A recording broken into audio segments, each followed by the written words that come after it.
तुम्हारी दास्तां तक न रहेगी दास्तानों में।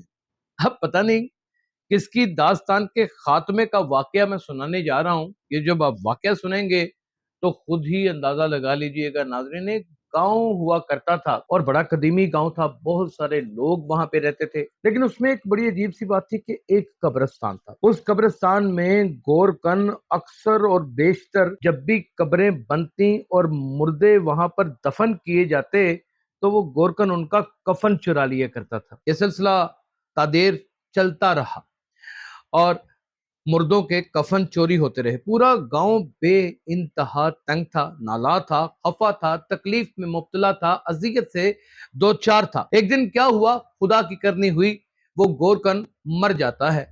लोगों ने उसकी मौत की खबर सुन के ना सिर्फ जश्न मनाया बल्कि बहुत सारी खुशियां मनाई और मिठाइयां भी तकसीम की। गोरकन का बेटा कब्रिस्तान का चार्ज संभाल लेता है। अब उसका बेटा करता क्या है कि तमाम मुर्दों के कफन तो चोरी कर ही लेता है, लेकिन जाते हुए मुर्दे के अंदर एक डंडा भी दे जाता है। अब कब्रिस्तान वाले मजीद वहां पर मुर्दे जो दफन किए जाते हैं उसके लवाकिन मजीद परेशान होने लगे कि आखिर क्या करें।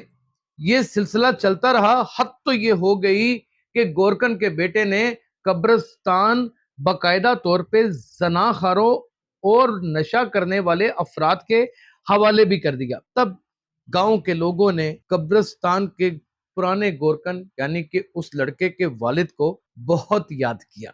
इसी तरह 2018 में एक कम ज़र्फ नलायक, एक ऐसा फितना सिफ्त इंसान, एक ऐसा जाहलो मुतलिक सोच रखने वाला जो सिर्फ शर्क पसंदी करना जानता था, एक ऐसा कायद चुनने का फैसला कर लिया जिसे हम कमोबेश बहुत रियायत देते हुए कोई लफ्ज बोलें तो बेगैरत भी कहेंगे। उसने लोगों की आस उम्मीदों के ऊपर किस तरह पानी फेरा, इसका एक छोटा सा मुख्तसर सा जायजा लेते हैं। जब लोगों ने तब्दीली के नाम के ऊपर इस शख्स को वोट डाला और इसको वजीर आजम पाकिस्तान की कुर्सी के ऊपर बराजमान कर दिए, यानी कि इंसाफ के हसूल के लिए, यानी कि तहरीक इंसाफ के चेयरमैन चेयरमैन तहरीक इंसाफ इमरान खान, वो नाम नेहाद इमरान खान जो एक बाकायदा तौर पे गुरूर और तकब्बर की, घमंड की ऐसी अलामत बन के उठा कि उसने पंजाब यानी कि तख्ता लाहौर को तो बाकायदा तौर पे उस्मान बुज़दार के सदके वारी कर दिया और अपनी जोजा मोहतरमा के गिर्द सारी की सारी हुकूमत के फेरे लगवाने शुरू कर दिए।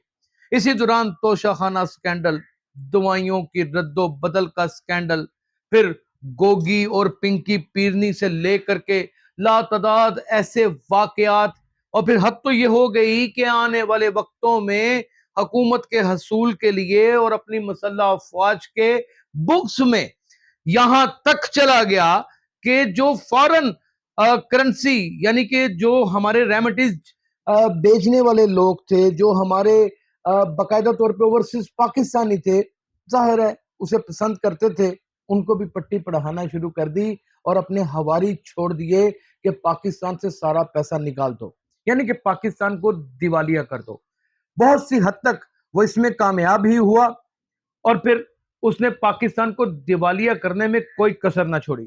वतन अजीज पाकिस्तान के बहुत से ऐसे महाफिज मुख्तलिफ फोर्सेस की बिना के ऊपर, या फिर कह लीजिए कि अपने खून की गर्दिश की रवानी की वजह से ऐसा होने नहीं देते, मुल्क बचा लेते हैं, ऐसे लोग मौजूद होते हैं। चेयरमैन तरीके इंसाफ ने इसी तरीके से नशइयों और भंगियों और फिर उन सौदागरों के हवाले मुल्क को कर दिया जिनके हाथों में उस मासूम और एक बचूंगड़ी सी अवाम की तकदीर लिख दी, जो हर रोज वतन अजीज पाकिस्तान को खाने का एक नया तौर तरीका और अंदाज अपना लेते थे। वक्त गुजरता चला गया।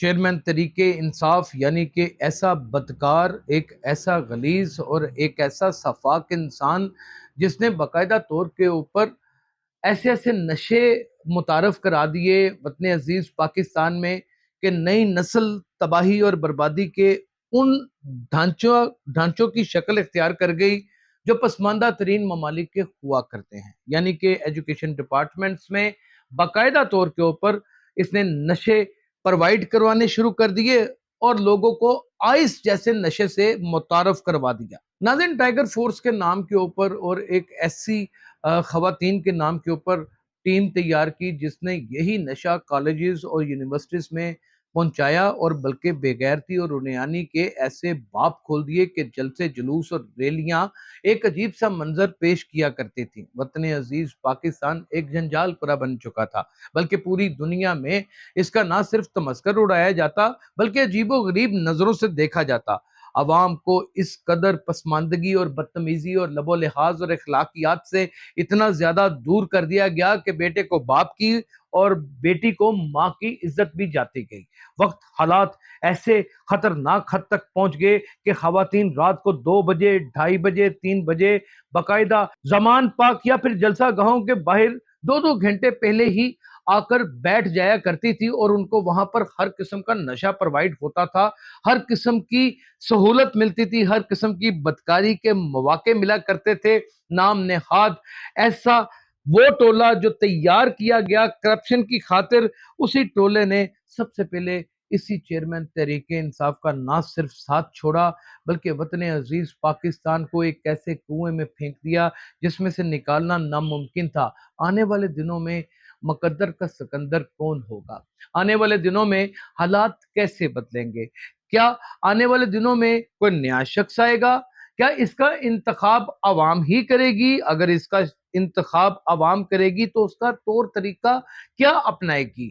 کیا اس دفعہ بھی کوئی ایسا منشیات فروشوں کا ٹولہ یا پھر اپنے مقاصد کے حصول یا پھر کسی خصوصی کرسی کے اوپر براجمان رہنے والے شخص کو سپورٹ کرے گا، یا پھر کسی ایسے انسان کی جانب اپنی نظر دوڑائے گا جس نے بڑے بڑے کام کیے ہوں، جیسے کہ سی پیک جیسا مارکا مارا ہو، جیسے کہ چائنا کے ساتھ بہترین تعلقات استوار کیے ہوں، جیسے یو اے ای میں ایک اپنا ایسا نیٹ ورک بنایا ہو، جیسے کہ افغانستان میں دشمن ممالک کی جو فورسز ہیں ان کا ڈٹ کے مقابلہ کو کیا ہو۔ کوئی ایسی فورس آئے گی وطن عزیز پاکستان میں، عوام اس کو سپورٹ کرے گی جو ملیٹنٹ ونگ سے بالکل بالا تر ہو؟ یہ تو آنے والا وقت ہی بتائے گا۔ بہر طور اس ملک کی وہ کہتے ہیں نا کہ داستان تک نہ رہے گی داستانوں میں۔ اب وہ کون شخص تھا جس نے وطن عزیز پاکستان کے بارے میں اتنا بے خانک منظر پیش کیا اور ایک ایسا پلان جو بالآخر پکڑا گیا، اس کی اپنی ہی غلطی کی وجہ سے پکڑا گیا؟ اس کی داستان تک نہ رہے گی داستانوں میں، یا پھر اس بار غلط سلیکشن یا ایک ایسا الیکشن جس میں آپ کے دل کی سلیکشن نہ ہو، اس کی داستان تک نہ رہے گی داستانوں میں؟ کمنٹ سیکشن میں ضرور بتائیے گا، اپنا خیال رکھیے گا۔ اسی طرح کے موضوعات کو آپ کی خدمت میں پیش کرتا رہوں گا۔ اللہ حافظ۔